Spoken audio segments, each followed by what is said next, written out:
Hi, and welcome to the third edition of D2Football.com's NSIC Weekly Podcast. I am your master of ceremonies, Tom Frederick, announcer for the University of Sioux Falls.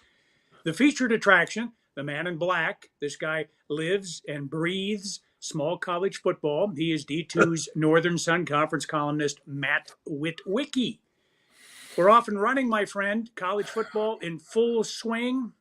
You have to feel like a starving man at an all-you-can-eat buffet, don't you? Mutual friend Ye- Chad Berger and yourself have more screens cooking on a Saturday than there are grills at a tailgate, right? Yeah, and I had a double duties Thursday and Saturday then, but I was really excited for Thursday's action. Trying to keep up with all the games while kind of walking the sidelines with the Minnesota State USF tilt, and opening night is always really terrific and exciting. And Tom, nice lead in there where you mentioned food and me starving and. With that in mind, it's a great time for us to mention that we're sponsored this year by a local pizza establishment who's looking to grow and expand. Correct you are, big man. Not only do we have a loyal fan base, but we have a food advertiser, as you can see. Considering how you love to eat, Wit, I can't think of a better marriage than our show with Boss's Pizza and Chicken here in Sioux Falls. Boss's has a total of 10 locations in South Dakota and surrounding states. Boss's is locally owned and is looking to expand just like your waistline. The folks at Boss's are asking us to spread the word regarding expansion. Their management staff will train you how to run things the boss way. If interested, please head to the website boss, B-O-S-S, pizza and chicken.com. When you're there, Yeah, click on absolutely. the franchise tab in the upper right corner of the page. Tell them you heard about this opportunity on the NSIC Weekly Podcast. We greatly appreciate it. And wit, a little bird told me that there's a challenge awaiting you. You, our locally renowned Joey Chestnut, Boss's Pizza and Chicken, wants to inform you and others about this little challenge. What is it? Yeah, I'm going to give us a quick little shot on the screen that we have here for there's two guys that went ahead and tried this pizza challenge. It's a 28-inch pizza from Boss's Pizza and Chicken, and there's been somewhere in the neighborhood of 5 to 10% of folks who have taken this on and try to get this down within an hour. We're able to Wow. go ahead and get it down. So at the Do you end have of to the month, do you have to keep Brandon it down? Brandon Meisner from D2 is going to come on in for the Key to the City game with Augustan and USF. And he and I on Friday afternoon of that weekend, we're going to take our shot at it. And I think we're maybe even going to like live stream it and all that kind of stuff. Fun stuff, Tom. So, I think there'll be a lot of people kind of excited about that. What time on Friday afternoon? I get to what's Friday? I can do it. I can come and I can be your announcer for the live stream. There you go. So you can get a play-by-play and all that stuff. If we don't have that thing down in 15 minutes, then we're probably going to be in trouble, would be my guess. Well, So, but looking at you two guys, it should be no problema. well, this professional eater and his buddy, they were able to take it down, but we'll have to see. I've been practicing a little bit, Tom. So I'm looking forward to the challenge, and we've even got the owner operator of Boss's Pizza kind of took a shot at us and dared us and thinks that we can't make it. So we're going to play a little bit of that, some hype video next week of him talking to us about that. But I digress. I've gone out to eat with you on several occasions. You don't need to practice. Every Oh, meal is a practice for you. All right. You mentioned you did double duty this week. That means you went to two games live and in color, in addition to watching those multiple screens in the yep. hacienda we call the Witarosa. So tell us what the atmosphere was like Thursday night and then Saturday. Well, Thursday I thought was it was a very pleasant night and a lot of energy for the football game on both sides. really fun to be at a game that, that kind of has that atmosphere. Then we got to the Saturday tilt, and I got to be honest with you, Mary didn't have a big turnout, and frankly, you wouldn't expect that they would. But man, it was so hot, Tom, that it was really uncomfortable, and I made it through one half of football, and then ended up leaving because of the fact. Yeah, Dated reference here. Did you ever watch the old Tonight Show? Johnny Carson? I have. Okay. He'd say, how hot was it?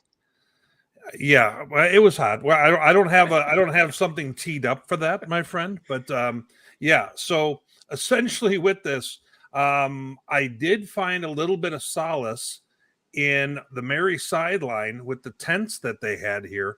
Not, they weren't really meaning that for me, but my big butt might have been under there a few times. Your friend Marty, who was on the chain gang, he might have been under there as well. After the game, I was pretty, pretty spent, and I would say this was kind of my mood at that point.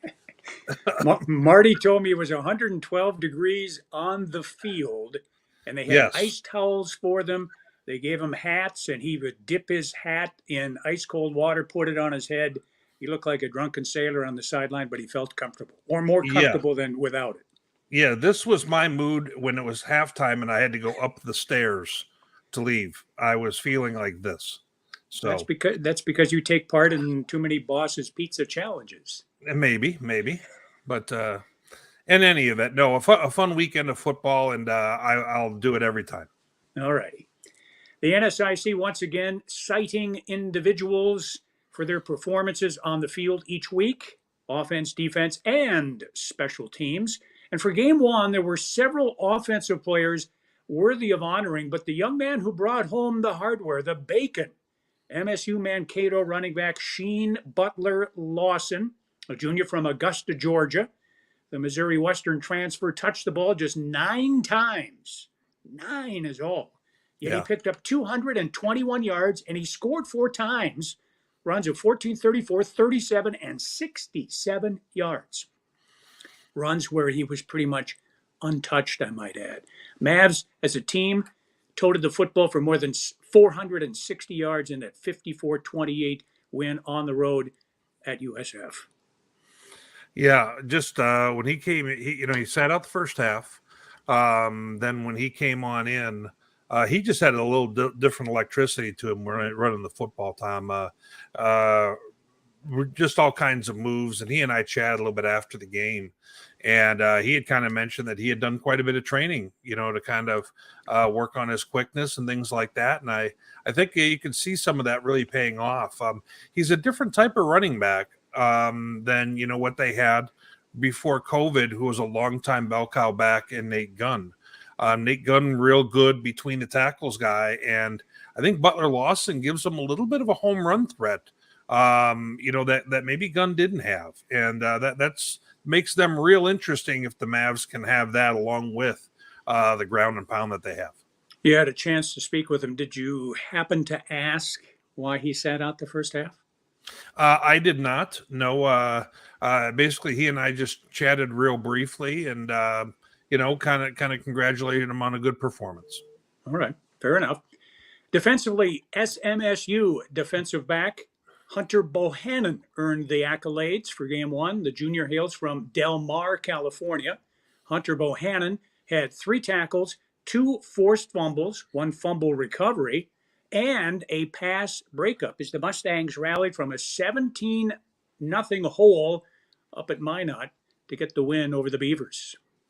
Yeah, I mean, when you look at this game, Tom, this looked like Minot was going to, get a win, and then all of a sudden, you have a guy on defense who is kind of a difference maker. When you get 2 forced fumbles, pass breakup, stuff like that, you're helping change the outcome. And it looked for a while there. I mean, I was getting scores. It kind of looked like Minot might get their first win, but SMSU was able to stay the course and finish strong.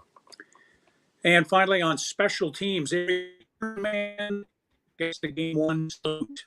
Also, senior Devin Jones, a wide receiver from beautiful San Diego, California, school record when he brought back a punt, 85 yards to the house as the Vikings defeated Mary 38-7 during Sioux Falls Saturday afternoon.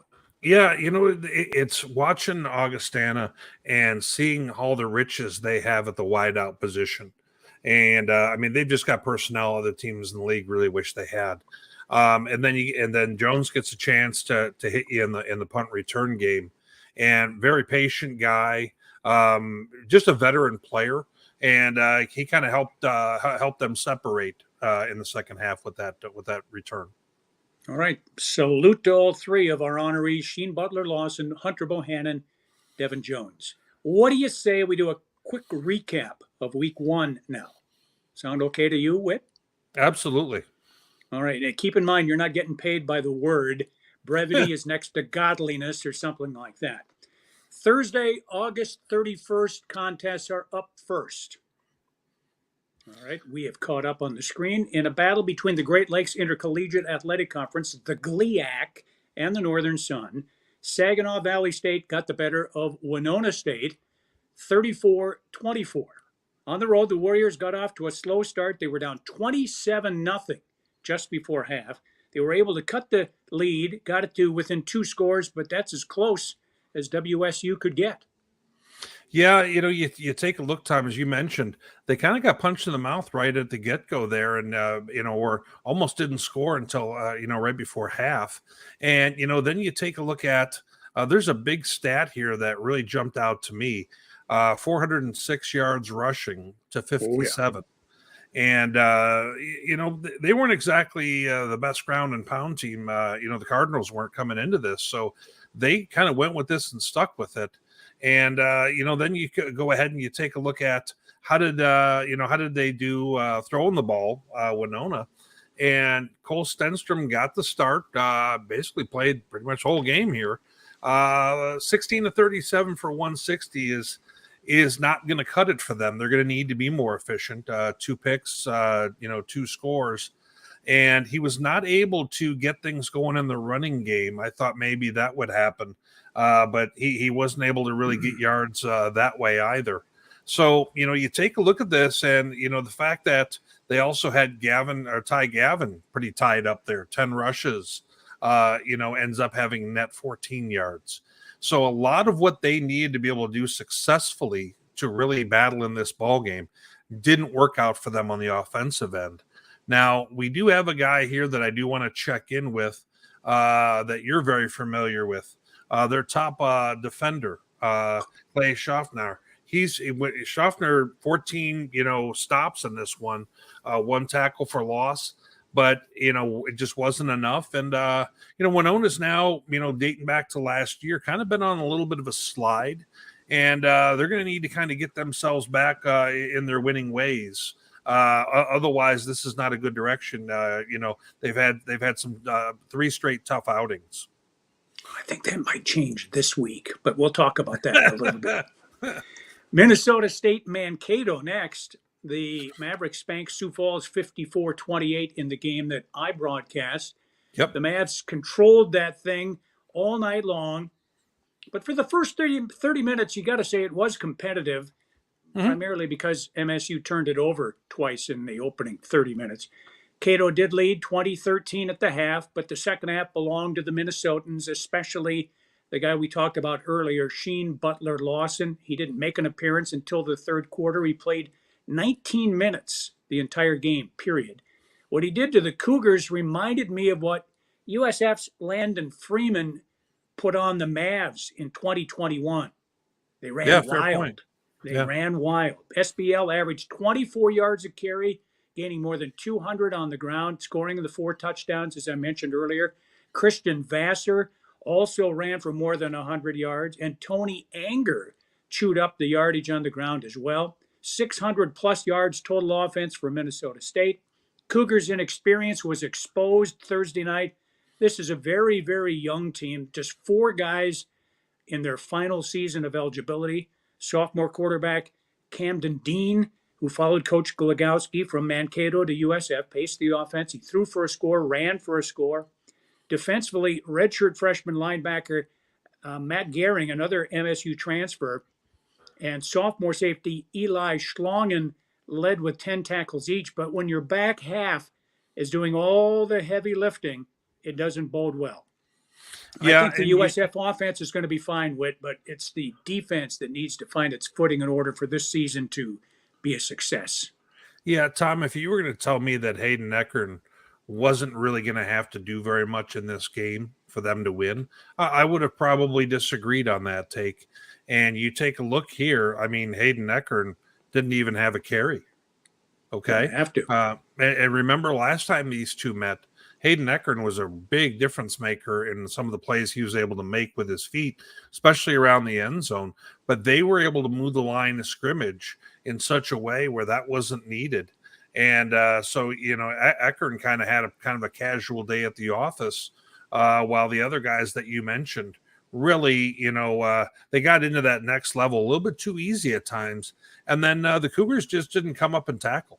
And so this is definitely teachable moments for a younger USF team. I thought they did some nice things offensively. I thought Cam Dean showed that he's got some explosion when he gets some open field.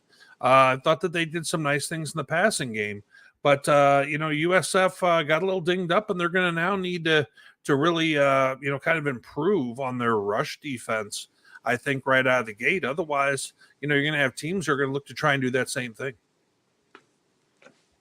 Next up, Bemidji State 48, Northern State 49, excuse me. You're taking points away from them. That's okay. 49-13. The outcome didn't surprise me, but that final score, whether it was 48 or 49, it sure did. Bemidji started fast, never looked back. BSU was up 36-6 at the half against a Northern team we thought would challenge the Beavers on opening night. Didn't happen. No doubt about it. Yeah, so Ian Marshall did not play. He was in street clothes. Apparently, he's kind of dealing with a little bit of an illness at the moment. Let's hope to see him back sooner than later, maybe even this week. Not having him in the lineup, I think, kind of gives them a little bit of a mental, it hurts them a bit because you want to have all your guys in that game. And Bemidji was really explosive in this contest. I don't know if I've seen him this explosive against another good team. And, you watched in the running game, Ali Muhammad was able to break loose for a few big runs. And, if I go ahead and take a look at his line, 7 rushes, 113 yards and 2 scores, had one for 57, another one for around 30 for a touchdown. That's one big thing they kind of haven't had very much in the last 2 years, since COVID. They've kind of sparingly, run the ball. And what I mean by that is they were throwing the ball a lot more in these last 2 years. And now they finally have someone who I think can really help them get the needed balance. And, if he can be a home run threat like that, you're going to see more games where Brandon Alt has 13, for 21 attempts for Brandon Alt. That's pretty low. He didn't even warm up. Yeah, so for him, that's a nothing, day. That's light work. He's used to throwing 40 some, passes a game. So this was really interesting to see Bemidji establish some of that balance that we kind of alluded to that maybe they were going to seek out this year. Is Rocco Baldelli now coaching Bemidji? Do they have Alt on a pitch count? Boy, you're bringing Twins references in here. And by the way, you know what? We need to have a separate section of the show, Tom's tweets, where people get a chance to follow your displeasure with your Twins club because it's pretty entertaining. We may have to, folks, if you're interested in this, please write into the show, and we'll see what kind of interest that gets. What mailbox address should they use with? Well, we'll get to that later. Yes. All right. Next up on our recap here, Southwest Minnesota State Open 2023 with a 28-23 win at Minot. In their first game under new head coach Ian Shields, the Beavers built a 17-0 first half lead, only to see it slip away with the furious comeback by the visiting Mustangs. Way to go, Ponies. Yeah, kind of a wild game. Minot up comfortably in this one. And you're going, okay, are they going to get out of the gate and get a win right away? Some interesting things that I saw is Minot was running kind of this form of speed option with Dawson McCleary, who I wouldn't have expected that with, but he was minus any knee braces, and he was just going ahead and doing some runs. And he's not what I would call a dangerous ball carrier, but I would say that he's an adequate ball carrier. And he went ahead and had some rushes, 7 for 37 here, and was able to make some plays and make some throws as well. Then as we moved ahead, they also brought in Dondre Fair, who we had talked about as possibly being the guy at quarterback. And so it was interesting watching them with the offense. They threw the ball 26 times, which is a whole lot more than you would expect with a traditional option attack. Mm-hmm. So this is much more of a option meets zone read type of look, Tom, is really what it looks like to someone watching it. They're in the pistol and stuff like that. It's not Harding. It's not the Harding Bisons coming to town. I'll put it that way. We were lucky. SMSU saved our bacon on this game, didn't they? Well, you know what? At the very, back half, all of a sudden, Marcus Martin gets hot for what had otherwise kind of been a not so great game. And they were able to hit some big plays and end up kind of saving the day. I really thought that they were in a tough spot here. And if you were going to tell me they're going to come back and by throwing the ball like this to win a game, I'm not sure if I would have believed you. So, you know what? Maybe this is them turning a page here. We'll see. They started pretty good last year, though, too, and the back half was not kind to them. In another showdown between the GLIAC and the NSIC, the home team won again. But this time it was an NSIC squad, Minnesota Duluth, drubbing Northern Michigan 47-10. Uncertainty about the UMD offense was dispelled as the Bulldogs jumped out to a 34-10 halftime lead. Quarterback Kyle Walljasper threw for 3 touchdowns, and he ran for 2. And as long as this bulldozing signal caller remains healthy, I think UMD will be a load to contend with. And remember, just a week ago, or was it 2 weeks ago in our preview where you were saying, yeah, they don't impress me much. I don't think there's going to be a whole lot to them. Well, so, one game doesn't make a season, but there was a pretty impressive opening day. Yes. So I tell you who impressed me.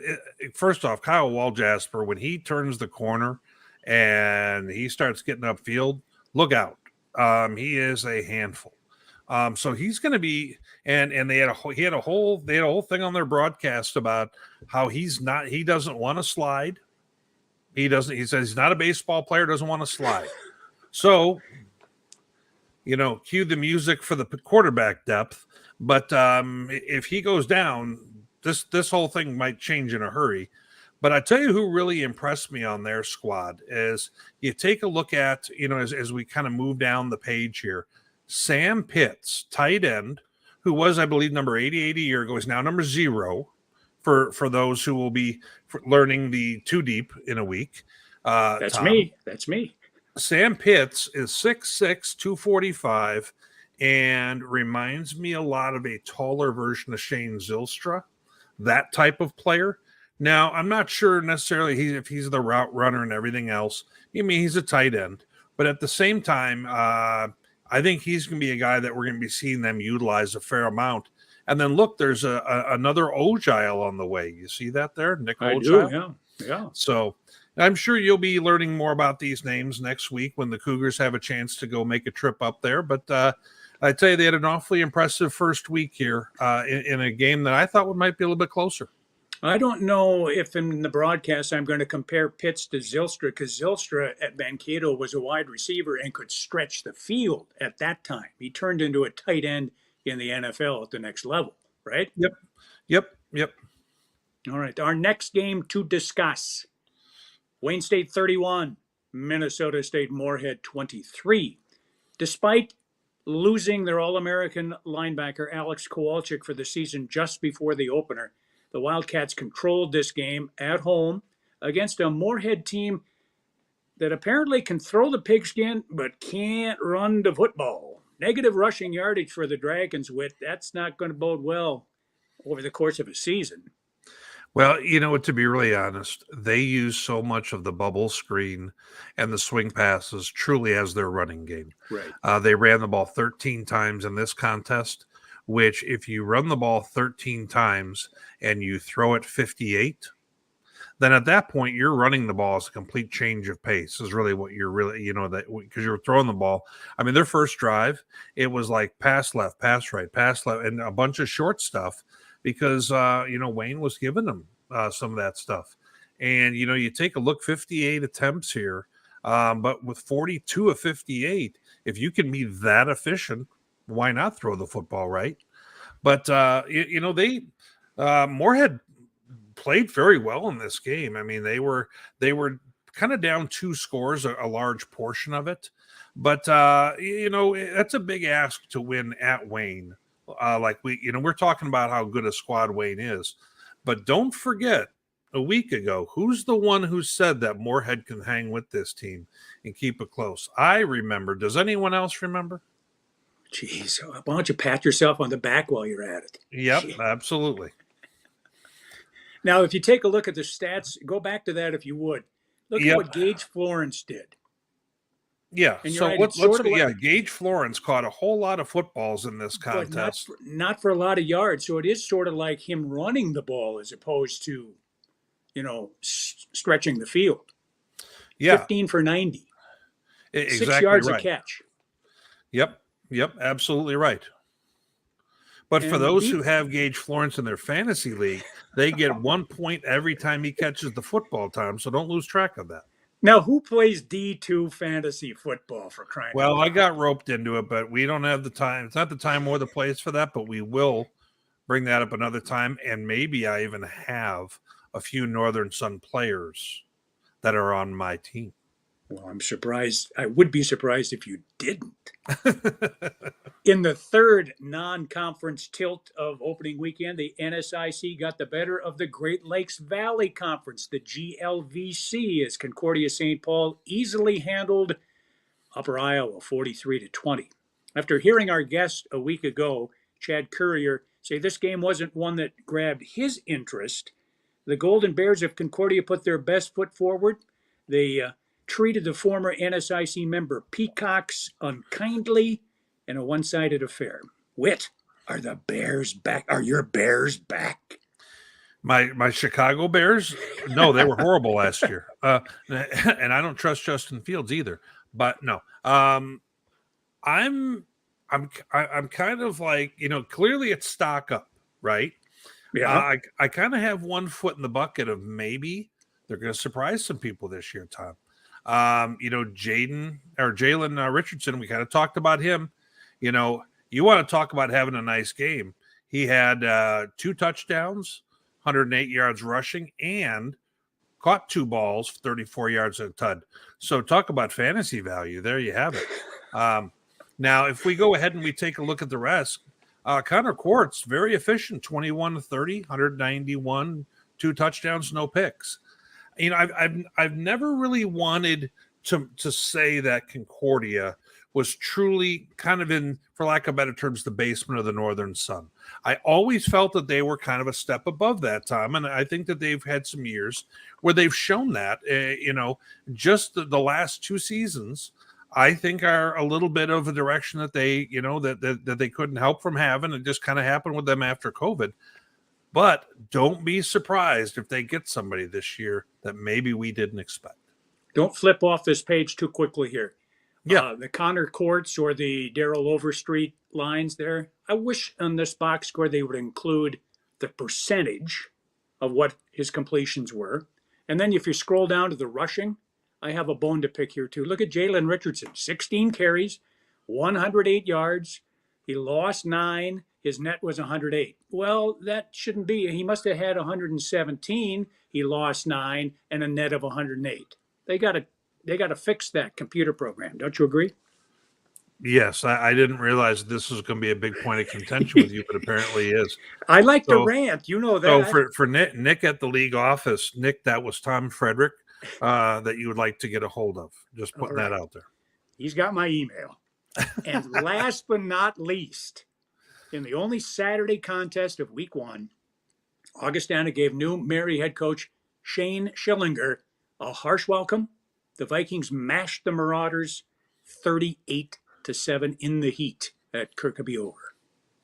Yeah, this was a game that I really thought that Augie probably could have gotten more separation early in the contest. If you take a look, they weren't able to run the ball all that successfully. Jared Epperson, he's back from injury, but didn't have any kind of big explosive moments like I thought maybe we'd be expecting. Rashad Lampkin, new running back from Illinois State, who's a transfer in. Kind of a chunkier guy, had a 70-yard touchdown called back. Pot calling kettle black there. Well, yeah, I don't know. Maybe I'll get a picture next to him in the post game. We'll take a look. But see who's chunkier. Yes. Yeah, Casey Bauman kind of was running the ball a little bit more than what we were expecting in the past. And did it well too. Look at those numbers. He did very well. He was around the end zone. He was kind of doing a little bit of bully ball and running through some guys for scores and stuff like that. You got to wonder if Augustana is going to use him a little bit more like that, like maybe USF would have used Luke Papillion in years past. Believe it or not, he's taller than Luke Papillion. What do you think about that? Well, Luke was 6'5". Bauman goes at 6'6", right? 6'7". 6'7". Ooh. Yes. How's the weather up there, Casey? Yeah, absolutely. But the Augustana defense I thought played solid. They didn't really know what to expect from Mary, and I was a little bit surprised that Jesse Forknell did not start at quarterback for Mary. He was actually standing about 5 feet from me when they were taking their first snaps of the game. And I'm going to say Sofian Masoud. Is that how we're going to say that? It's Sofian Masoud. Okay, there we go. I'm staying with Masoud. I like my answer better. But you have to call the game. I don't. They were running the ball quite a bit early, Mary was. Like they had one series early in the game where they ran it three straight times for about 2 yards. And I kind of wondering what we were doing there for a minute because it wasn't like it was some wildly windy day or something like that. But not like Thursday night. Well, and Tom, let's be honest. We kind of talked about how Mary is going to take a little while for things to get going for them. And I think that we're going to see some of that this year. It's a huge ask for a coach that comes in after spring ball to expect that, they're just going to automatically hit the ground running. So, and they have a very tough start to the season, Augustana and then Sioux Falls week 1 and 2 right out of the gate. All righty. That's the recap of week 1. Since we're recording this Tuesday night during the second game of the Twins Guardians series, I can't rant on Twitter, but I will say this. I'm all smiles tonight. The lead is up to 7 games with 23 to play. Is there anybody else that's good in that division? Nobody else is above 500, but okay. Just thought I'd ask. Twins didn't ask to be placed in the Central Division. Luckily they were. Okay. So carry on.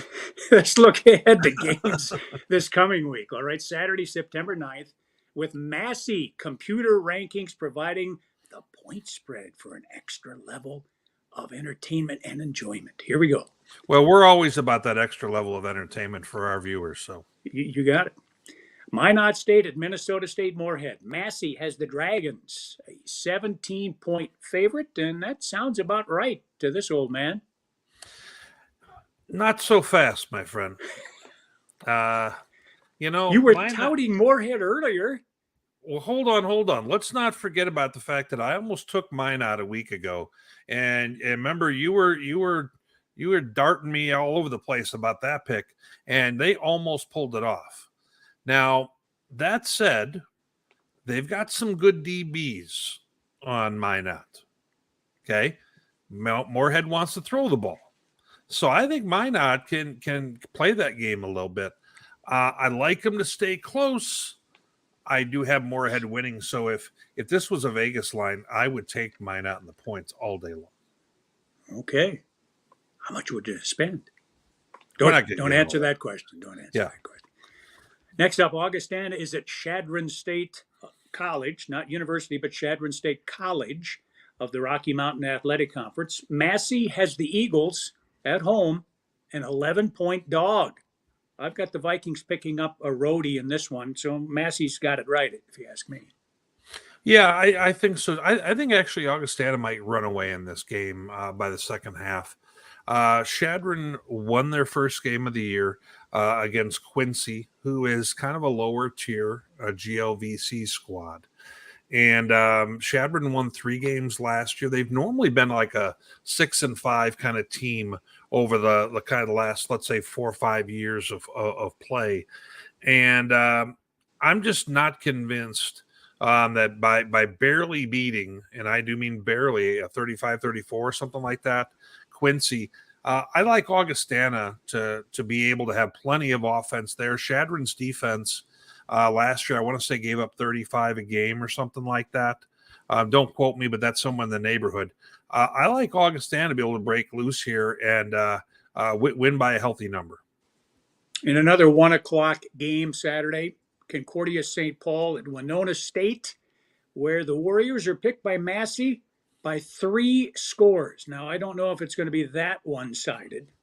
Concordia is coming off a big win. Winona lost its opener, but if you ask me, WSU will protect its house and win. I think you're right on that, but at the same time, Concordia, I think it was a year ago, if I'm not mistaken, they opened at Winona, and they really thought that they had a better football team than they showed on that day. They got blown out, and or maybe it was 2 years ago. It was somewhere in this little window. And my thought is that maybe Concordia has things going well enough that they're able to keep this as a pretty good ball game. I'm having a hard time picking them to win at Winona, but Winona's got to figure out this offense thing, and I'm very interested to see if they get on track. So I'll take them to win, but I'm not sure they're going to win by 3 scores. Mid-afternoon on Saturday, Sioux Falls favored by 14 at Mary, according to the folks at Massey. That's what the Cougars won by last year in Bismarck, and they should secure the first win for Coach Glagowski north of the border, in my estimation. Well, with Kittner not there, with Logan Nelson not there, Small not there, there's a lot of offensive weapons. Yeah, a lot of weapons that Mary does not have that they had a year ago. I think the Sioux Falls offense is close to getting on track in the way that they want to. Defensively, obviously, they need to kind of shore things up. I like them, winning by more than 14 here. I said Logan Little. It was Luca Little who was a standout wide receiver with Kittner a couple of years ago. Yes.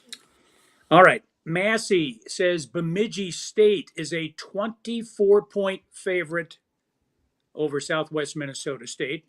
I think the Beavers will leave Marshall with a solid victory, 24-point spread. I don't know about that, but BSU to win. Well, how much did they just beat Northern by?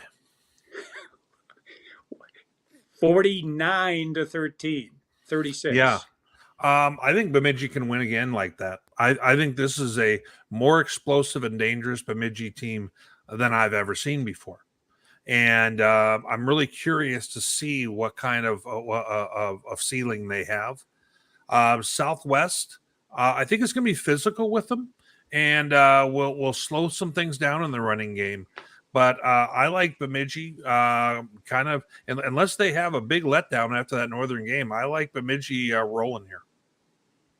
All right, Northern State hosts Minnesota Duluth in a game that Massey, as the home team, is 10-point underdogs at Dakota Bank Field. Based on Week 1 outcomes, I got to lean towards the Bulldogs emerging and leaving Aberdeen with a smile on their face. Well, and Vespa got knocked around at quarterback for Northern. I'm not sure totally on his health. Ian Marshall's going through something. And Duluth looked like a world beater this last game. Northern, I would say, if any team that they are struggling with to beat, Bemidji and Duluth have been kind of their biggest kryptonite in this Mike Schmidt window, because they were able to beat Sioux Falls. They were able to really play well against Augie. They were able to beat Mankato, but they have not shown well against Duluth. And I think the physicality of Duluth once again is going to win the day here. I like them winning by a few scores, but you know what? Northern plays much better at home. So kind of keep out for that. Keep an eye out for they could still go ahead and find a way in this one. Kryptonite for Northern, Bemidji, Duluth. I don't think so. I don't think they go into any of those games favored. Their kryptonite wit has been Mary, no doubt about that. That's true. That's true. All right. Finally, Wayne State at Minnesota State Mankato. Massey's old UNIVAC computer says Mavs by 20. Wow.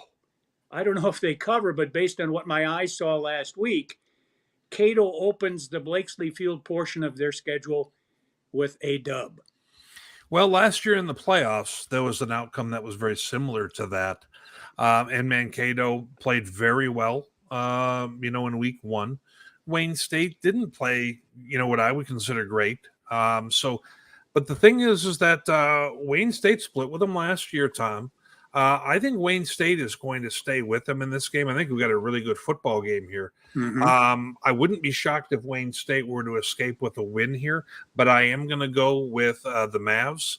I'm interested to see how they come off of such an emotionally draining and high game where they were going against their old defensive coordinator, who a lot of the players had a good friendship with and so forth.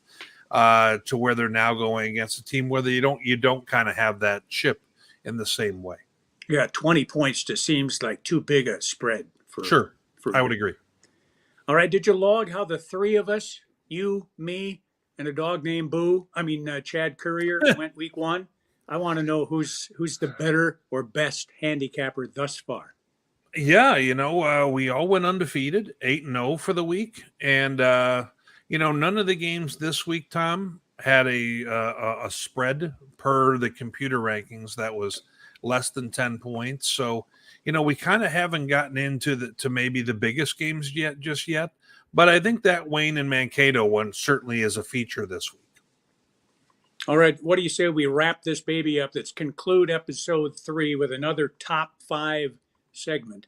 A brief discussion, if you will, of the top quarterbacks in the conference this fall. Now, we're not measuring the group simply off their first week of productivity, but instead who Witt primarily thinks is the top 5 in the conference and why.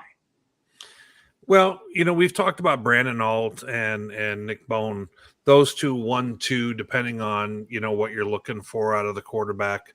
If you want a guy who's going to be able to run the ball more and kind of be that threat at the goal line, you're probably going with the Wayne State quarterback at that point. If you're looking for a little bit more gunslinger, a little bit more Brandon Alt at that point. So then the question becomes, okay, who's 3, 4, 5? Right now, I'm probably trending towards Kyle Waljasper being number 3 from UMD because of the fact that he's such a weapon as a runner. That he's such a handful that I think he's a bigger weapon at quarterback than the next 2 guys I have, which is Hayden Eckert and Mankato, who can certainly, move towards the top of this list if Mankato becomes more prolific through the air again, like they were a year ago towards the end. And then I have Jack Strand from MSU Moorhead because he's not only, he's throwing the ball a lot. I get it. But he's pretty darn efficient, and he's a heck of a weapon for Moorhead and gives them a puncher's chance in any game. Narrowly missing for me from this list would be Casey Bauman, who I think could have just as easily been on that 5 line. But he just hasn't kind of shown the consistency yet where I'm looking to put him on that line yet. But I wouldn't be shocked if he's in this mix by year's end. And then, if I were going to kind of throw a prospect on here for the future, I think you probably saw some things from Cam Dean, USF, that would give you good thoughts about him and the Cougar offense in the future. Do you have any other names, or what were your thoughts with my order there? Well, the biggest talent at quarterback in the league is probably Bauman. He's 6'7" for crying out loud. Mm-hmm. Okay. You didn't get the joke there, did you? No, I didn't. I missed that. The biggest prospect. Oh, gotcha. Okay. I'm sorry. I need to pay more attention to exactly what you say. Normally I kind of tune it out a little bit. And quit looking at my hair so much. Now, I might add Winona's Cole Stenstrom Now, he's a D1 dropback from USD. He didn't have the greatest first game against Saginaw Valley State, but I Right. think he's going to have a good season. And I'm not quite ready to bail yet on USF's Adam Mullen. He has won 16 games in this league. He's thrown for about 4,400 yards, and I don't believe you've seen the last of him yet here in 2023. Okay, I would agree. that's the last of our comments on the top 5 signal callers in the NSIC 2023. And that is a wrap for episode 3. The NSIC Weekly Podcast is a production of D2Football.com.